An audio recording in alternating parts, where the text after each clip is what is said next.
Bonjour à toutes et à tous, et je suis ravie de vous accueillir pour ce nouveau point presse. Nous commencerons avec un point sur les actualités du ministère des Armées. Puis nous passerons ensuite au focus thématique qui est dédié cette semaine à l'évolution de la coopération de défense franco-britannique. Quelques jours après la visite d'État du président de la République au Royaume-Uni et le 37e forum franco-britannique, le général de brigade aérienne Bruno Cunha, de la Direction générale des relations internationales et de la stratégie, la DGRIS, présentera les enjeux et les perspectives de cette relation de défense historique. Nous poursuivrons ensuite avec un point sur les opérations militaires françaises avec le colonel Guillaume Vernet, porte-parole de l'état-major des armées. Et enfin, le lieutenant-colonel Valérie Béliard, commandant l'escadrille aérosanitaire 6560 Étampes de l'armée de l'air et de l'espace, vous présentera les missions de cette unité tout juste décorée de la médaille de l'aéronautique. Avant les actualités du ministère, je vous propose de passer en revue les événements phares passés ou à venir pour les ministres. Le ministre des Armées, Sébastien Lecornu, et la ministre déléguée chargée de la mémoire et des anciens combattants, Patricia Mirales, ont participé aux événements autour de la fête nationale du 14 juillet. Ce dimanche 20 juillet à Paris, la ministre déléguée présidera la cérémonie nationale à la mémoire des victimes des crimes racistes et antisémites de l'État français et d'hommage aux Justes de France. Cette journée marque la 83e commémoration de la RALF dite du Veldiv. Je passe aux actualités du ministère et je commence avec une actualité de l'armée de terre. Du 11 août au 19 septembre, une trentaine de volontaires découvertes de l'armée de terre seront formés par le 1er régiment tirailleurs d'Épinal. Ils pourront ainsi obtenir l'équivalence de la formation initiale de l'armée de terre, formation dispensée à tout militaire d'actif, avant de participer à la mission Sentinelle avec leur encadrement. À la Courtine, dans la Creuse, les volontaires découvertes s'entraîneront au tir et participeront à des exercices sur le terrain avant une mise en situation pratique en vue de leur projection. Mise en œuvre avec succès pour la première fois dans le cadre des Jeux olympiques de Paris, les volontaires découvertes sont un dispositif innovant au profit de jeunes voulant servir la nation. Cet engagement sous statut militaire d'une durée de 4 mois pour remplir des missions de défense et de sécurité sur le territoire national constitue une expérience unique ou une période tremplin vers un engagement dans l'armée d'active ou la réserve. Nos armées s'entraînent également à la médecine de guerre. C'est l'objet de notre nouvel épisode de Rétex consacré à l'exercice annuel de médecine de combat Exosan. Ce reportage audio disponible dès aujourd'hui vous plonge au cœur de la formation des futurs médecins, pharmaciens et infirmiers des armées, mais aussi de stagiaires étrangers. Sur le camp militaire de la Valbonne, à travers des ateliers consacrés notamment au combat urbain et à la guerre de tranchées, les participants ont dû prendre en charge des blessés dans un contexte de haute intensité. Un entraînement intense et essentiel pour nos armées que je vous invite à découvrir sur toutes les plateformes de podcast et sur notre chaîne YouTube. Autre production du ministère des Armées, Esprit Défense. Je tenais à vous présenter la récente publication de l'édition de l'été du magazine trimestriel du ministère, qui est réalisé par la DICODE. Ce nouveau numéro est consacré à cette jeunesse qui choisit les armées afin de partager ses récits, ses expériences et les motivations qui l'ont poussé à s'engager. Dans cette édition, le chef d'état-major des armées, le général Thierry Burkhardt, revient sur les transformations profondes de nos armées et sur les défis à venir dans un contexte géopolitique particulièrement tendu. Des exemplaires sont à votre disposition à la sortie du point presse. J'en ai terminé avec les actualités du ministère. Est-ce que vous avez éventuellement des questions avant de passer au focus? Je vous en prie.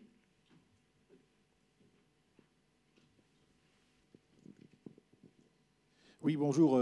Christophe Villon pour le magazine Airfan et Défense Expert. J'avais une petite question par rapport au budget donc, des armées, si on peut revenir 30 secondes là-dessus. Puisque moi, j'ai noté un petit peu ce qui avait été repris par les différents médias, notant que donc, le chef de l'État annonce le doubler donc, le budget de la défense d'ici 2027. Comme on est pour l'instant à 50 milliards, ça voudrait dire qu'on passerait à 100 milliards pour 2027, ce qui est donc pas exactement ça.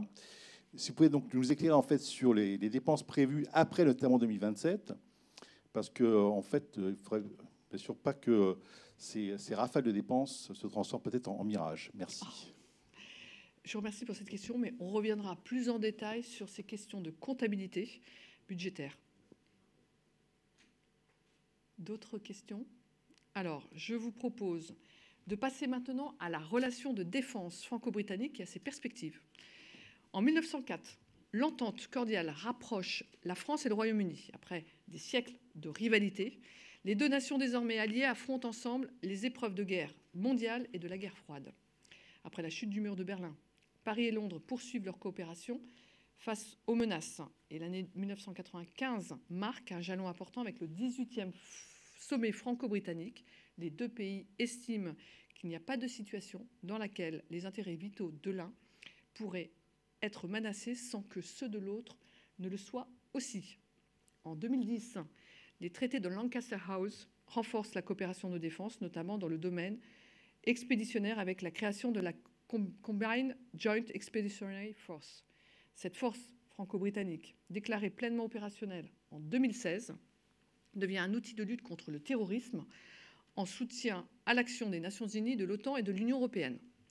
15 ans plus tard, les menaces auxquelles les deux nations sont confrontées ont profondément changé et face au retour de la guerre de haute intensité en Europe, face aux conflits dans d'autres régions du monde et à la concurrence stratégique sur la scène internationale, la France et le Royaume-Uni sont désireux d'agir ensemble de manière décisive pour protéger leurs valeurs et intérêts communs, leurs alliés et leurs partenaires. Et les deux pays l'ont de nouveau prouvé il y a quelques jours lors du 37e sommet franco-britannique. C'est une nouvelle démonstration de la solidité et de l'importance de leurs relations bilatérales de défense. Ce sommet était aussi l'opportunité de la moderniser et de la consolider. Mais je n'en dis pas plus et cède maintenant la parole au général de brigade aérienne Bruno Cunha afin qu'il vous présente plus en détail les enjeux de cette coopération essentielle pour notre sécurité collective. Général, c'est à vous. Merci Madame la Directrice. Mesdames, Messieurs, bonjour. Toujours un plaisir de revenir dans cette salle pour parler relations internationales puisque j'avais eu le privilège et l'opportunité de présenter les fondements et l'actualité de la relation bilatérale franco-britannique il y a un peu plus d'un an ici et on a pensé avec la DICODE que ce serait intéressant que la DGRIS, donc en charge des relations internationales et de la stratégie, vous fasse un point suite au sommet qui s'est déroulé à Londres la semaine dernière pour vous expliquer peut-être un peu l'envers du décor, mais en fait ce qu'il faut vraiment retenir de la déclaration de rafraîchissement de Lancaster House qui a été signée par les deux chefs d'État lors de ce voyage officiel du président Macron en Grande-Bretagne, qui comportait, outre ce volet défense très important centré sur les accords de Lancaster House, un volet également économique. Les deux leaders ont également abordé les enjeux de migration, de technologies émergentes, de sécurité européenne. Je ne vais pas rappeler le cadre qui motive le rafraîchissement du Lancaster House parce que vous le retrouvez très clairement dans la déclaration des leaders et puis vous avez la revue nationale stratégique qui est sortie cette semaine, que vous retrouvez sur le site du SGDSN, qui explique vraiment en détail la détérioration et la complexité du contexte international.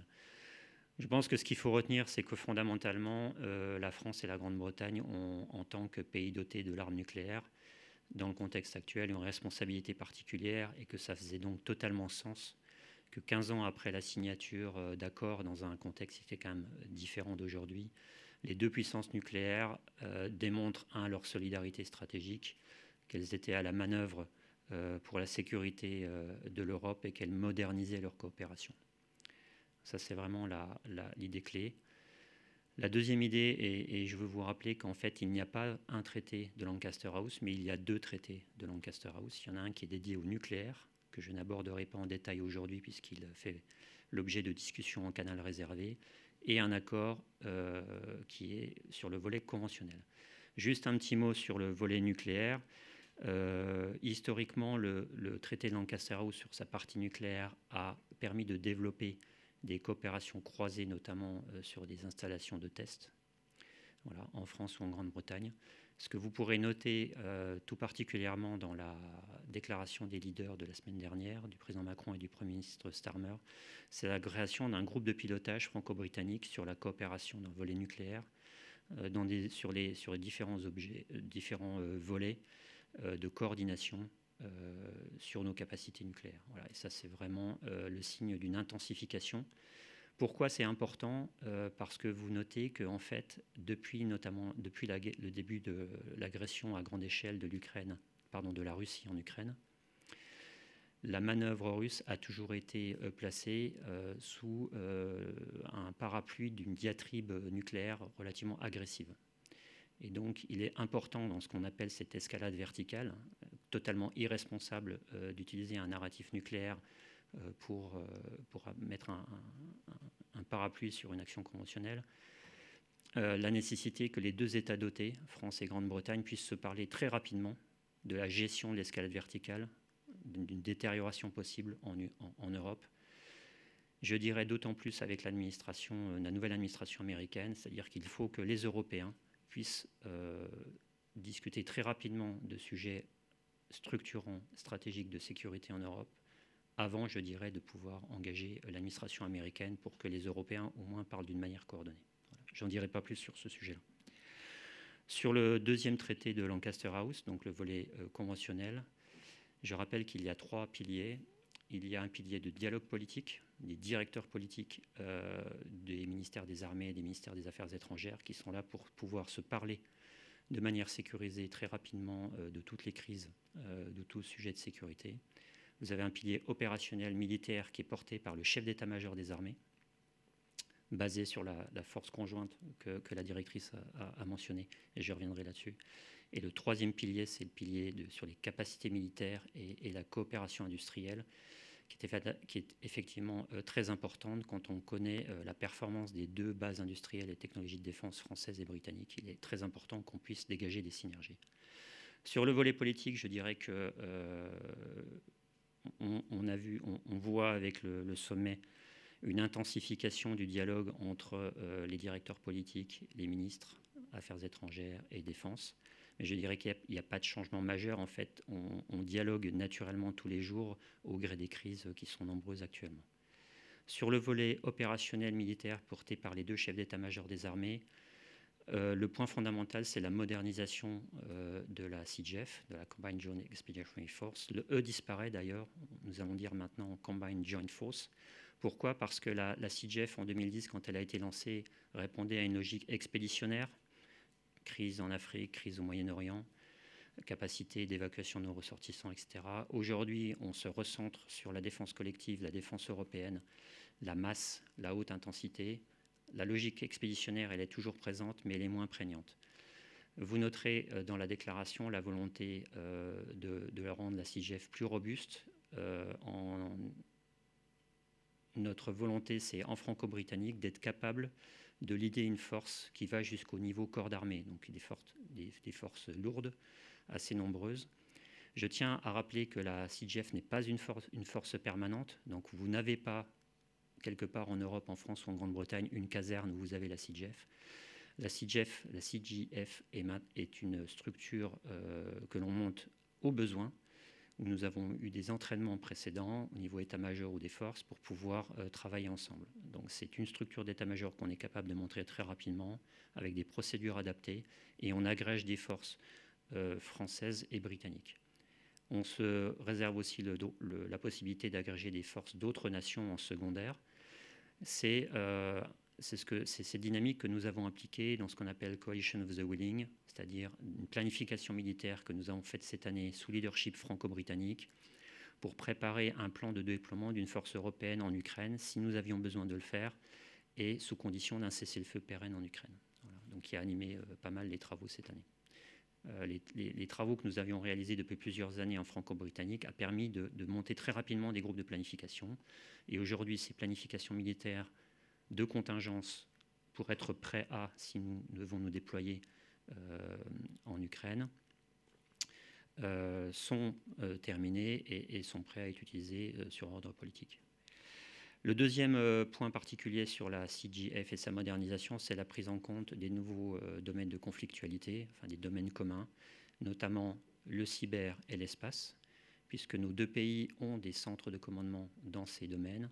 Nous devons être meilleurs pour pouvoir intégrer dans le montage d'une force conjointe la dimension spatiale des opérations et la dimension cyber.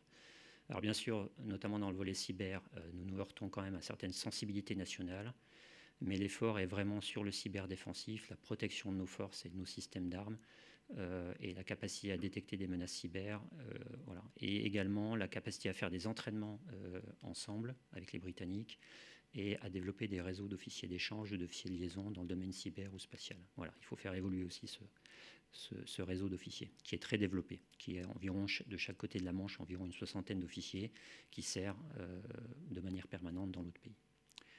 Troisième pilier, capacitaire industrielle, vraiment centré autour de MBDA, le champion missile en Europe, avec là plusieurs volets. Vous l'aurez noté, l'annonce d'une nouvelle commande Scalp Storm Shadow, missiles de croisière, qui ont fait leurs preuves, notamment en Ukraine, puisque nous en avons fourni aux Ukrainiens. Commande supplémentaire pour avoir du stock suffisant, préparation du combat de haute intensité. Aussi la préparation de l'avenir avec le lancement de la phase de développement des futurs missiles de croisière et anti-navires, avec là deux technologies qui seront développées, plutôt une technologie subsonique furtif et une technologie haute vitesse manœuvrant. Voilà, donc ça, le MBDA continue à développer ses compétences. Et le troisième volet, c'est bien sûr la défense aérienne, la confirmation et le renforcement du portefeuille MBDA, que ce soit les nouvelles générations de missiles CAM côté britannique et puis bien sûr le SAMP-TNG côté français. Donc la feuille de route MBDA, elle est claire, elle s'en trouve renforcée. Et puis un autre sujet sur les technologies missiles de frappe dans la profondeur, avec un début de réflexion, mais là qui n'est pas seulement avec les Britanniques, mais qui est élargi avec d'autres partenaires européens, sur les capacités futures en Europe de frappe dans la profondeur. Forcément, la France et la Grande-Bretagne doivent jouer un rôle moteur sur les différentes capacités, et notamment la capacité sol-sol de longue portée. Voilà. Ensuite, il y a tout un dialogue sur les technologies émergentes, drones, anti-drones, intelligence artificielle, technologie quantique. Comment est-ce qu'on les intègre de manière coordonnée en franco-britannique dans notre espace de bataille. Pardon, j'ai oublié un dernier point sur les technologies missiles. Il y a un sujet fondamental, c'est la connectivité et la compatibilité de nos systèmes de combat futurs, donc FCAS côté européen, français, Allemagne, Espagne, et puis JCAP côté britannique avec l'Italie. Il est bien sûr absolument vital que nos deux systèmes futurs majeurs aériens puissent emporter des armes compatibles, ou les mêmes armes, et puissent se parler, bien sûr. Voilà. Voilà, donc un portfolio assez dense, vraiment une nécessité de rafraîchir, de démontrer le leadership franco-britannique. Je terminerai en indiquant que tout cela s'inscrit aussi dans une dynamique britannique de reprise de contacts très étroits avec les grands partenaires européens après le Brexit. Lancaster House n'avait pas été impacté par le Brexit puisque c'est purement du binational. Mais nous voyons bien sûr aujourd'hui la Grande-Bretagne recréer du lien avec l'Union européenne dans le secteur défense avec le sommet UK-UE qui a eu lieu le 19 mai. Et puis bien sûr d'autres liens entre la Grande-Bretagne et l'Allemagne, la Grande-Bretagne et la Pologne. Ce que nous faisons également par exemple avec le traité de Nancy qui a été signé le mois dernier entre la France et la Grande-Bretagne. Donc on voit cette dynamique ad hoc mais très efficace entre les pays qui permet de renforcer cette Europe de la défense. Voilà, in a nutshell, comme disent les Britanniques, en 10 minutes, les grands enjeux du Refresh Lancaster House. Je suis ouvert maintenant à toutes vos questions.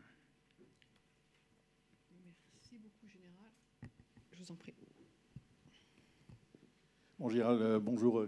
Christophe Villon pour le magazine Airfan et Défense Expert. Bonjour. Une petite précision quand même. On a bien sûr vu que la coopération, notamment franco-britannique, fonctionne bien, notamment lors de l'exercice Atlantic Trident qui a eu lieu en Finlande, notamment avec le déploiement d'Eurofighter.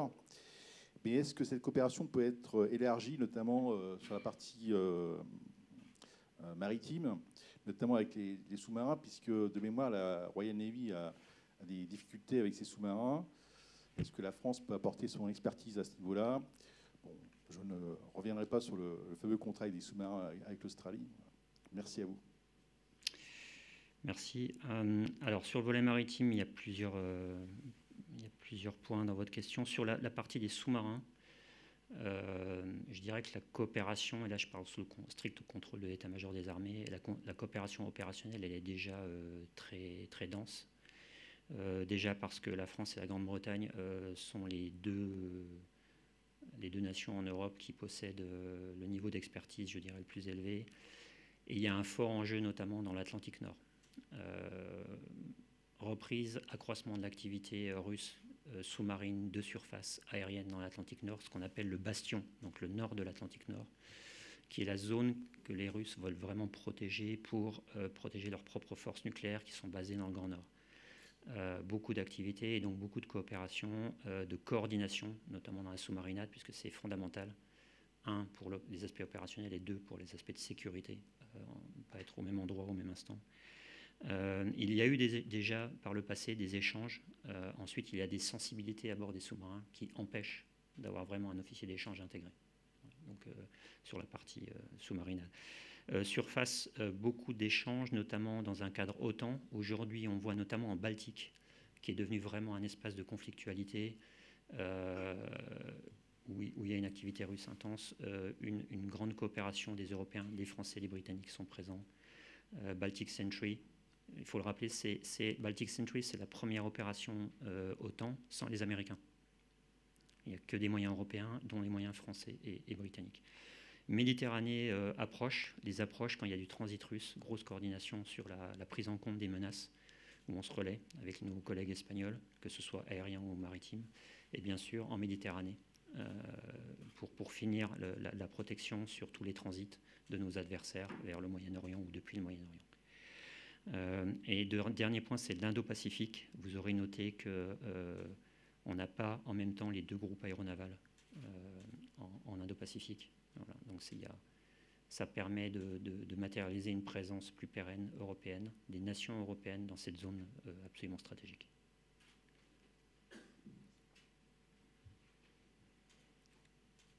D'autres questions? J'avais éventuellement une petite question. Oui. Quels sont les grands rendez-vous à venir?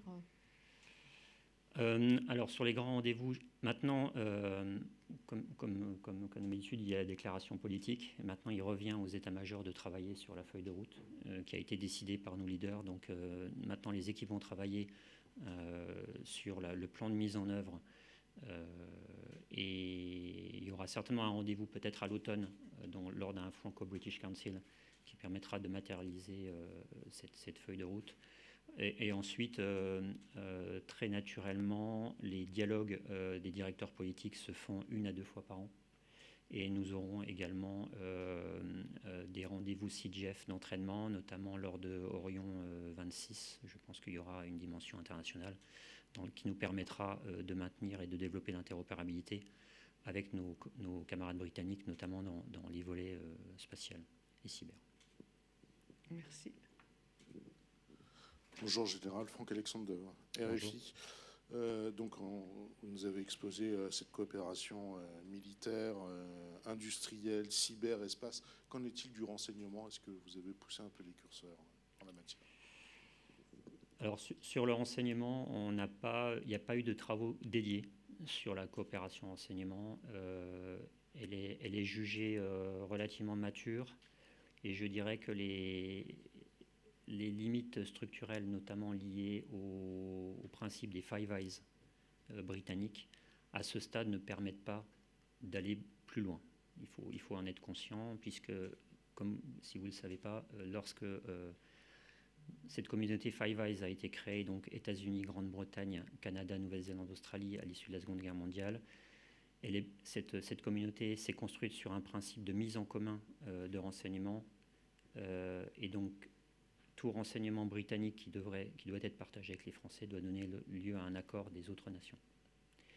Et donc, il faut que les Britanniques ne l'estampillent pas Five Eyes dès le début pour pouvoir la partager avec la France.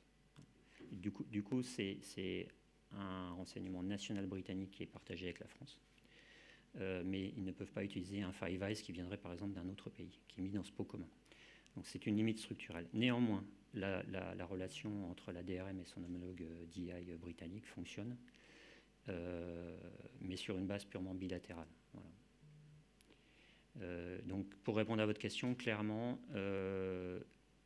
et d'un, cette coopération est portée par la DRM et fait l'objet d'un canal réservé, et deux, il n'y a pas eu de travaux structurels où nous sommes venus demander à remettre en cause ce principe de Five Eyes qui est absolument fondamental pour ces 5 nations. Merci, Général. Je crois que nous avons une question en audio. Oui. Alors, en attendant que la question arrive, j'en ai une autre. Je crois que vous avez des officiers qui sont insérés. Quel est leur rôle ? Alors, on a en fait 2 catégories d'officiers, un officier qu'on appelle officier d'échange ou officier de liaison.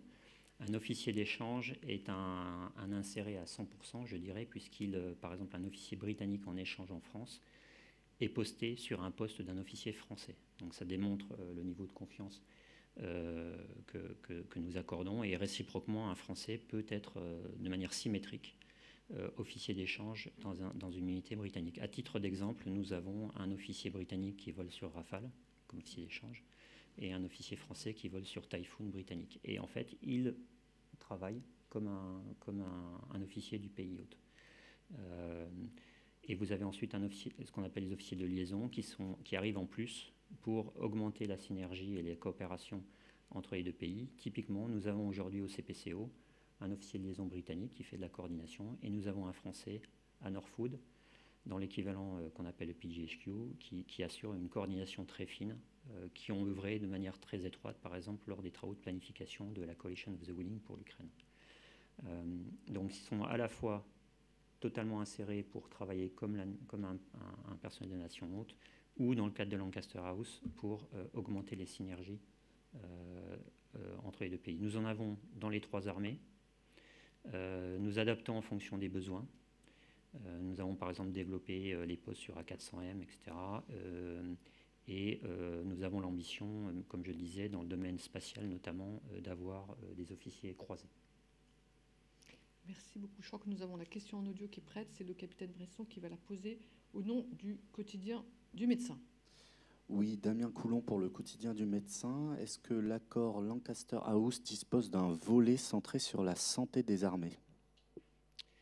Ok. Le volet santé des armées, santé militaire, est inclus dans le volet CGF. C'est-à-dire que lorsque vous construisez un entraînement ou une opération de la force bilatérale, vous avez forcément un volet de coordination santé, et avec des entraînements communs pour développer notamment la capacité d'un médecin britannique au combat à intervenir sur un blessé français et à l'amener sur un rôle de français, et inversement pour un français d'opérer sur un blessé britannique.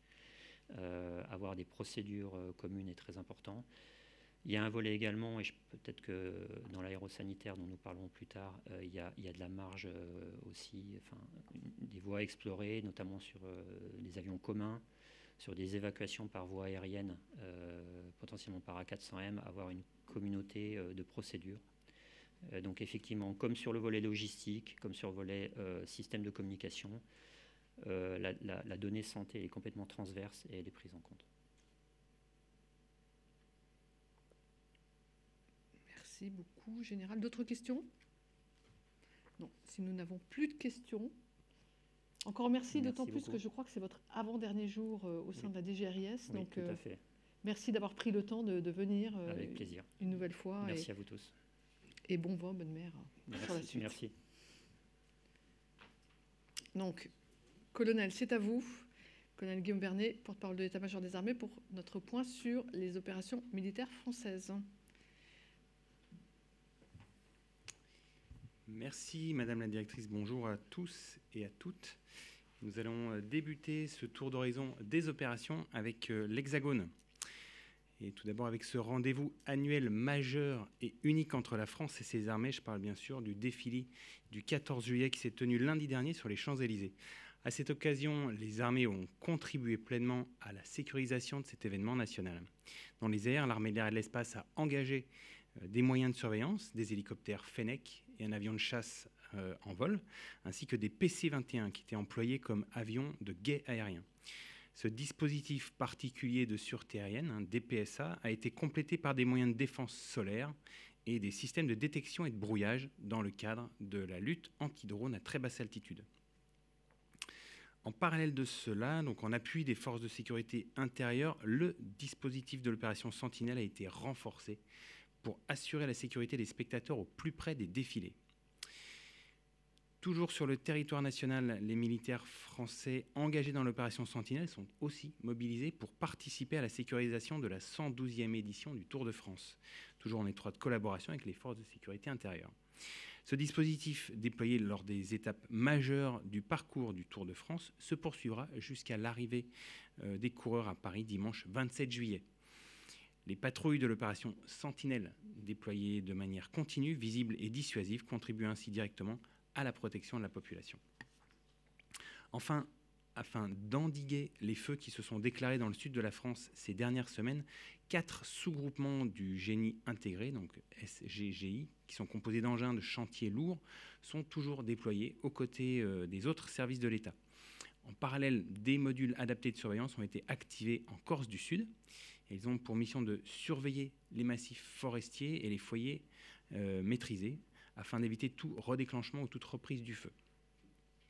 On dézoome maintenant sur l'Europe ou sur le flanc oriental de l'Alliance. L'ensemble des nations de l'OTAN veillent quotidiennement à la sécurité du territoire. Tout d'abord, on commence avec l'Estonie, où le sous-groupement tactique interarmes entame la première phase de son mandat avec le début à venir de l'exercice Furious Eagle.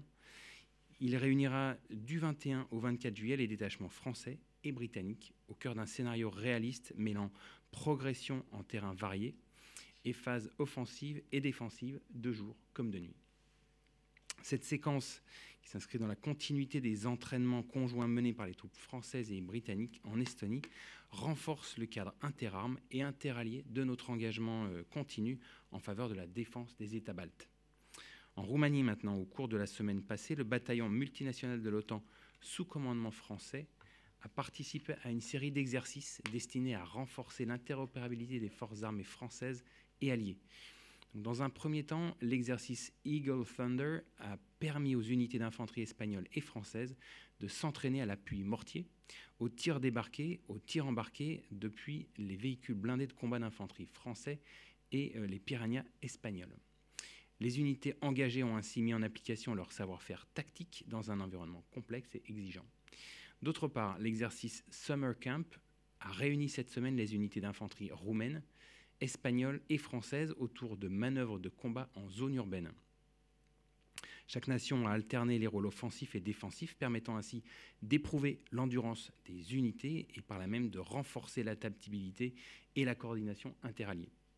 Enfin, les exercices Eagle Wings et Eagle Fury se sont poursuivis cette semaine. À cette occasion, des formations au tir, au combat urbain, à l'emploi d'explosifs ont été conduites dans un cadre exigeant, appuyé par les capacités du génie et l'utilisation opérationnelle de drones. On passe maintenant au soutien militaire à l'Ukraine, où dans le cadre de la mission d'assistance militaire européenne, EUMAM, les armées françaises poursuivent leur formation au profit des forces armées ukrainiennes, les FAU. Donc en Pologne, le stage Complex Terrain s'est achevé cette semaine. Cet entraînement a permis aux FAU de se confronter à différentes situations tactiques dans le but d'être prêts à combattre sur tout type de terrain. Ces formations répondent aux besoins exprimés par le partenaire et témoignent du soutien résolu de la France dans son appui militaire à l'Ukraine. Plus au sud maintenant, à la demande du partenaire grec, un avion ravitailleur A330 MRTT de l'armée de l'air et de l'espace a ravitaillé en vol des avions de combat grecs et français.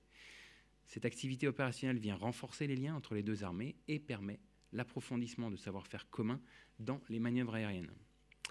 Toujours en Méditerranée maintenant, mais en mer, après 5 mois de déploiement opérationnel autour du globe, les bâtiments du groupe Jeanne d'Arc, composé du porte-hélicoptère amphibie Mistral, de son groupement tactique embarqué, de la frégate légère furtive Surcouf et de l'école d'application des officiers de marine, ont accosté à Toulon les 15 et 16 juillet.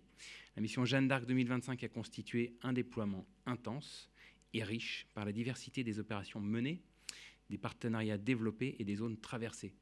Elle a permis aux officiers élèves de parfaire leur formation tout en renforçant les liens entre la Marine nationale, l'armée de terre et les marines partenaires, en particulier américaines, colombiennes et norvégiennes. Ainsi, la mission Jeanne d'Arc 2025 a revêtu un double caractère formateur en assurant l'instruction des futurs officiers de la marine et opérationnel par la participation du groupe aux missions et opérations menées. Arrivant ainsi au terme de leur scolarité, les jeunes officiers sont désormais prêts à prendre leurs fonctions à bord des bâtiments de la Marine nationale pour leur première affectation. On passe maintenant à la zone proche et Moyen-Orient, où en Méditerranée orientale, face à la crise régionale, un dispositif réactif et modulable est toujours déployé. Au sein de ce dispositif, une frégate contribue à l'appréciation autonome de situation de la France dans la région. Au Liban maintenant, les soldats français de la Force Commander Reserve de la FINUL, la force intérimaire des Nations Unies au Liban, poursuivent leur patrouille dans le sud du pays afin d'appuyer le redéploiement des forces armées libanaises, les FAL. À ce titre, du 8 au 10 juillet, en étroite collaboration avec les FAL, près de 400 soldats français et finlandais de la FCR ont conduit l'opération Montaureau. Celle-ci avait pour objectif de renforcer la stabilité au sud Liban en s'assurant de l'absence d'activités hostiles, telles que la présence de caches d'armes ou de tunnels. Grâce aux patrouilles de reconnaissance menées conjointement avec les FAL, d'importants stocks d'armement ont été découverts, localisés et signalés aux autorités libanaises afin d'être saisis. Par ailleurs, en Irak, les rafales de la base aérienne projetée au Levant ont continué d'assurer la permanence aérienne de la coalition au-dessus de la zone afin de lutter contre la résurgence de Daesh. Ces vols s'effectuent dans l'ensemble du spectre des missions aériennes, à savoir défense et surveillance de l'espace aérien, prise d'alerte pour appui aérien ou ce qu'on appelle le Close Air Support, et reconnaissance aérienne menée au Moyen-Orient au profit de la coalition. Plus au sud, dans le golfe arabo-persique, la frégate déployée poursuit sa patrouille permettant une appréciation autonome de situation et contribuant à la sécurité maritime et la liberté de navigation dans la zone. Passons maintenant à l'Afrique où le patrouilleur de haute mer commandant Bouhan poursuit son déploiement dans le cadre de la mission Corimbe, destinée à lutter contre la piraterie et les trafics illicites. Il a notamment pu patrouiller cette semaine aux côtés du patrouilleur ghanéen Aflao. Cette manœuvre conjointe a permis le partage des savoir-faire et le renforcement des capacités opérationnelles des deux marines. On passe à la zone Indo-Pacifique, à Mayotte, où les militaires français des forces armées de la zone sud de l'océan Indien continuent à œuvrer sur plusieurs chantiers de réhabilitation en appui des autres services de l'État et au profit des populations mahoraises touchées par le cyclone Chido. Par ailleurs, en Nouvelle-Calédonie, les armées françaises participent du 14 au 27 juillet à l'exercice multinational Talisman Sabre 25, organisé par l'Australie et les États-Unis. Cet exercice de préparation opérationnelle de haute intensité, multi-champs et multi-milieux rassemble près de 35 000 militaires issus de 19 nations. Il vise à renforcer la coopération et l'interopérabilité des alliés et partenaires de la zone, tout en testant leur capacité à mener des opérations complexes et du haut du spectre. Les premières activités opérationnelles interalliées ont commencé en début de semaine par une opération aéroportée réalisée à Townsville, en Australie, depuis un CASA de l'armée de l'air et de l'espace. Parallèlement, le 14 juillet, les marins de la frégate de surveillance Vendémiaire ont conduit un exercice interallié de lutte sous-marine aux côtés de l'Australie, de la Corée, des États-Unis, du Japon et de la Nouvelle-Zélande. Le lendemain, cette même frégate, accompagnée des bâtiments australiens et coréens, a réalisé une campagne de tir d'artillerie sur des cibles à terre. Placée sous le signe de l'interopérabilité avec les partenaires de l'Indo-Pacifique, la participation française témoigne de notre engagement au profit de la stabilité régionale dans le respect de toutes les souverainetés. Nous terminons ce tour des opérations avec la zone Guyane, où les patrouilles conjointes entre les forces armées en Guyane, les FAG, et les forces de sécurité intérieure se poursuivent à partir de plusieurs postes avancés. En parallèle, dans l'ouest de la Guyane, les sapeurs du 9e régiment d'infanterie de marine ont procédé à la destruction de 17 puits d'orpaillage illégal. Ces opérations de lutte contre les trafics illicites, menées régulièrement par les FAG, garantissent la stabilité régionale et la protection des populations. Je vous propose de passer à la dernière partie du point presse consacré à l'escadrille aérosanitaire de l'armée de l'air et de l'espace. Au mois de mai de l'année dernière, nous apprenions avec regret la disparition de Geneviève de Galard, l'ange de Dien Bien Phu, comme on l'appelait, infirmière militaire et convoyeuse de l'air. Son sens du devoir et son dévouement exemplaire envers les blessés en ont fait une héroïne aux yeux des Français. Bien qu'elle ne soit plus parmi nous, sa bravoure et son sens de la mission au service des autres continuent d'être incarnés au sein des armées, notamment à travers l'escadrille aérosanitaire 6560 Étampes. Basée à Villacoublay, cette unité composée principalement de convoyeuses de l'air infirmières du service de santé des armées assure depuis plus de 20 ans une mission indispensable pour nos armées. De l'Afghanistan au Sahel, grâce à sa pleine interopérabilité avec les escadrons de transport de l'armée de l'air et de l'espace, l'escadrille assure en effet le transport médical de nos militaires, mais aussi de civils, dans des situations où chaque seconde compte. Des faits d'armes récompensés hier par la remise de la médaille de l'aéronautique à l'escadrille par le chef d'état-major de l'armée de l'air et de l'espace.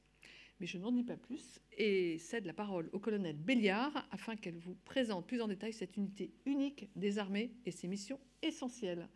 Colonel, c'est à vous. Merci beaucoup. Bonjour à tous et à toutes.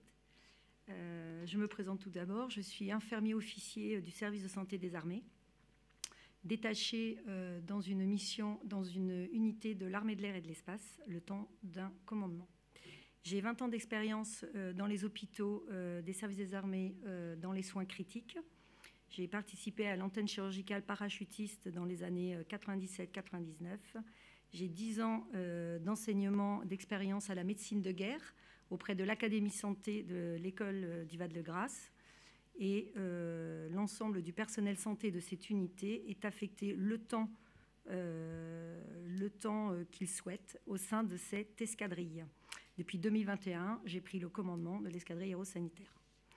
Un petit point de contexte, effectivement, dans ce contexte de remise de médailles de l'aéronautique au profit de cette belle unité hier par le chef d'état-major de l'armée de l'air et de l'espace sur la base aérienne 107, cette escadrille est reconnue pour l'ensemble de ses engagements lors de toutes les crises et conflits du XXIe siècle.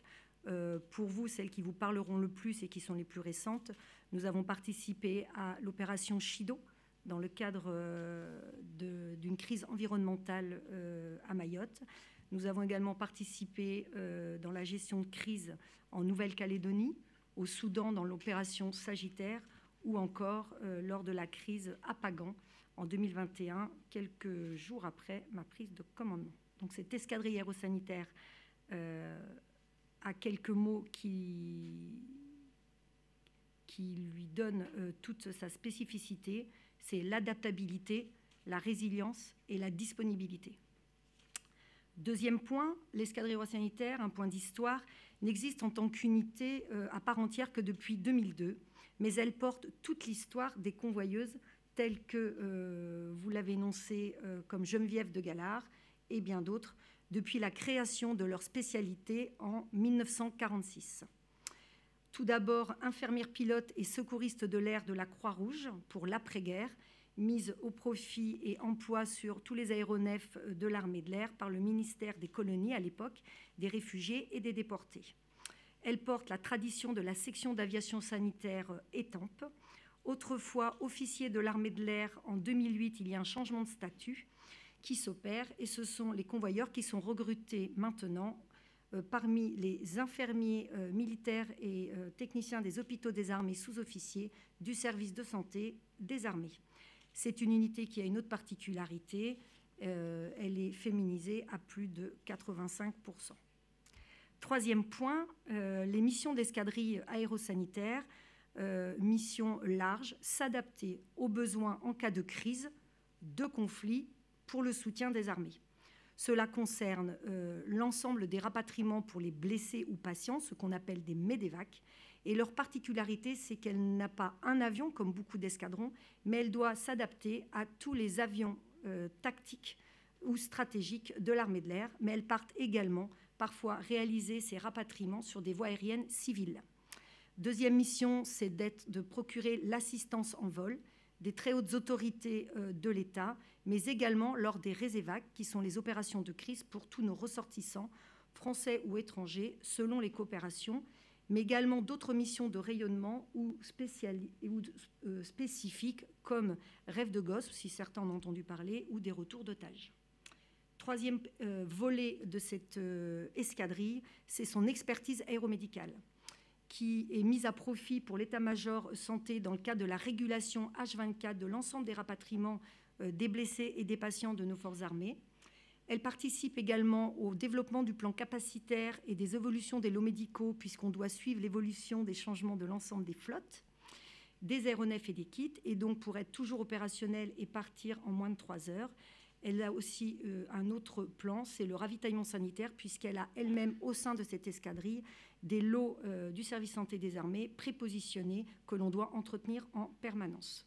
Enfin, et vous l'aurez compris à travers toutes ces photos, la spécificité est large, donc il y a un autre point essentiel dans cette escadrille, c'est la formation initiale des infirmiers du service santé des armées pour les amener à être infirmiers convoyeurs de l'armée de l'air et de l'espace, et le maintien des compétences. Également, elle réalise la formation du personnel santé au profit du Centre de formation de médecine aéronautique du service de santé des armées. En conclusion, l'escadrille aérosanitaire est une unité excessivement opérationnelle de l'armée de l'air et de l'espace. Les missions principales de l'escadrille aérosanitaire est la médicalisation de l'ensemble des avions de transport de l'armée de l'air et de l'espace en vue d'assurer le transport médicalisé des militaires malades ou des blessés, des hautes autorités de l'État ou des ressortissants au sens large. Selon les missions de l'escadrille, on peut être amené à collaborer avec les équipes médicales du service de santé des armées et ou du ministère de l'Europe et des Affaires étrangères. Je vous remercie et je suis disponible pour vos questions. Merci beaucoup, colonel. Je vous en prie. Place aux questions. Avez-vous des questions? Alors moi, en ce qui me concerne, j'en ai une. Comment est-ce qu'on devient convoyeuse de l'air? Très bien. Les infirmiers convoyeurs de l'armée de l'air sont des infirmiers avant tout du service de santé des armées qui sont formés comme tout personnel infirmier du civil. Ils intègrent ensuite, ils s'engagent au sein de l'armée, soit dans les hôpitaux, soit ils réalisent leur formation au sein de l'école paramédicale du service de santé des armées et ils font leur expérience au sein des forces. Après 3 ans, que ce soit dans les hôpitaux ou dans les forces, on dit 3 ans parce que c'est généralement un temps qui leur permet de gagner en expertise, en connaissances militaires, d'avoir un peu un sens opérationnel. Et sur volontariat, ils décident ou pas de venir nous rejoindre. Et dans ce cadre-là, il y a une sélection tous les ans qui est réalisée, où il y a 3 entretiens, un avec un jury du personnel de l'armée de l'air, mais également du service de santé des armées. C'est la particularité de cette escadrille. Puis un entretien avec un professeur d'anglais, puisqu'elles partent aussi souvent, dans 80% de leur mission, c'est du personnel isolé qui part partout dans le monde, puisque les marins, parfois, quand ils ont des patients, posent leurs blessés dans un continent où il n'y a pas de forces armées prépositionnées. Donc nous allons les chercher sur des voies aériennes civiles. Et donc elles ont aussi un entretien en anglais. Ça fait partie de leur métier. Elles doivent être en capacité, isolées n'importe où dans le monde, de réaliser un rapatriement de nos patients ou de nos blessés. Merci beaucoup, colonel. D'autres questions? Oui, nous avons une question en audio du quotidien du médecin qui demande: est-ce que vous pouvez nous donner une idée de l'effectif global de cette escadrille? Et deuxième question, qu'implique pour vous le changement actuel du type de menace et le retour de l'éventualité d'une guerre de haute intensité? Alors tout d'abord, première réponse sur l'effectif. Cette escadrille, dans son commandement, a 3 personnels officiers du service santé des armées. Et puis, l'ensemble des convoyeurs aujourd'hui est à 26. Il y a 3 ans, ils étaient à 23. Et dans 1 an, ils seront à 30. Ce qui introduit un peu la réponse à votre deuxième question. Étant donné qu'on se projette tous dans des conflits de haute intensité, les armées également, d'où le changement également des vecteurs. Ça fait aussi partie d'être plus autonome par rapport à ce qu'on aura, ce que les armées devront traiter. Excusez-moi, j'ai perdu le sens de ma question. L'escadrille aérosanitaire s'est adaptée à ce nouvel environnement au niveau des aéronefs, mais également au niveau de son instruction. C'est-à-dire que la formation après la sélection, je n'en ai pas parlé, mais la formation dure 1 an. Dans cette formation, quand je suis arrivée avec l'opération Apagan, nous avons très vite réfléchi que les gestions de crise étaient diverses et allaient être beaucoup plus nombreuses. En effet, ce genre de crise dans l'histoire de l'escadrille datait de Haïti. Et il y en avait eu un en 10 ans. En seulement 4 ans de commandement, j'ai eu à gérer 7 gestions de crise de ce genre. à Pagan, Soudan, Niger, Israël et autres. Et donc, nous avons réfléchi à revoir l'ensemble de la formation, où nous y avons apporté également plus d'opérationnalité, puisque leur formation militaire et de préparation opérationnelle a été augmentée par rapport à ces conflictualités. L'ensemble des modules ont été revus pour que les rapatriements, que ce soit en A400 ou en RTT, soient complémentaires, mais puissent prendre de multiples blessés en un seul rapatriement. Et enfin, au vu des crises, le service santé n'a pas la particularité de répondre à des prises en charge de femmes enceintes, blessées ou personnes âgées. Donc il a fallu améliorer leur formation et l'ensemble de ces modules ont été mis en place et la nouvelle formation des convoyeurs vient d'être publiée cette année pour prendre en charge ces nouvelles conflictualités et éventuellement ce à quoi elles devront faire face. Ai-je répondu à votre question? Merci beaucoup, c'est très complet. Donc en fait, des formations qui sont complétées par rapport au contexte actuel. On doit s'adapter à la géopolitique et aux crises d'environnement. Alors, s'il n'y a plus du tout de questions, on en termine maintenant. Donc, pardon, vous avez... Une question générale. Oui. C'est pas santé. Allez-y. Il y avait une question sur le budget à tout à l'heure, mais j'ai deux questions. Autre sujet. Est-ce qu'il y a confirmation que France a réclamé 80% du projet d'avions de chasse futurs dans SCAF? Et première question. Et puis, deuxième question. Réponse à l'article dans Disclose paru ce matin avec les partenaires britanniques Guardian et néerlandais Follow the Money, que donc il y a des petites ailes fabriquées par la filiale américaine de MBDA, Missiles Européens, qui sont, c'est pour les bombes utilisées par les Israéliens en Gaza. Petit commentaire. Alors, nous n'avons pas de commentaires à ce stade-là, et je vous renvoie sur la première question, sur le SCAF, voire éventuellement côté du cabinet du ministre, mais nous n'avons pas de... Il n'y a pas eu de déclaration à ce niveau-là. Merci beaucoup. Merci. Donc, s'il n'y a plus de questions, on en termine là. Je vous souhaite un très bel été, donc, et on reprendra les points presse le 28 août, sauf bien évidemment si une actualité nous appelle à se revoir plus tôt. Bien évidemment, le centre média reste opérationnel pendant tout l'été, H24, et donc ils sont à votre disposition et je les en remercie de leur engagement pour répondre à vos questions. Je vous souhaite un très bel été à tous.